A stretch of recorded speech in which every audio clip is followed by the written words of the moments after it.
Just আবার আবার বলে দেই, আসছি কোনি মিয়ার সাথে, নাসা ভাইয়ের সাথে মারপিট করার জন্য না, বুঝতে পারছেন? আরেকটা জিনিস বলে নেই, অনেকে বলতে পারে থরসব বিল্লালের কি কোনো দুর্বল জায়গা আছে? কোনো দুর্বল জায়গা নাই। যে মনে করেন পাম্পে গিয়ে আর বাড়ির সামনে বলে জাইঙ্গা গুল কিনবো, সে কাঁচা দিয়া জায়গায় মাইরা ফেলাইতে পারবো। বাট সহিংসতা, সন্ত্রাসী এগুলা কইরা মানুষের মনে জায়গা নেওয়া যায় না, বুঝতে পারছেন?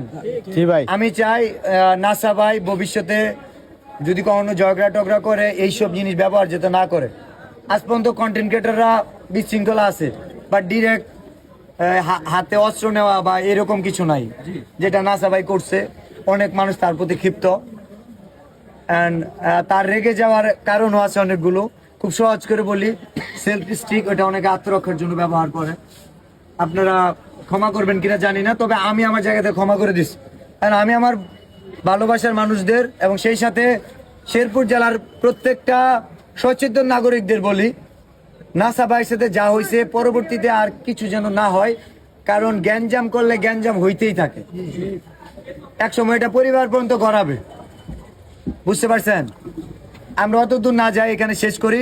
সবচেয়ে বড় কথা, 43 ঘন্টায় সংগ্রহ 10 লক্ষ টাকা। মানবতার মহাজন আছে, শেরপুরের কোন মানবতার বীর আছে, সেই বীর করে বলো সারা বাংলা 64 জেলায়, সারা বাংলা শেরপুরের জোরে বলো, আরো জোরে চালিয়ে দাও, বুঝিয়ে দাও, ছড়িয়ে দাও সারা বাংলা। আমাদের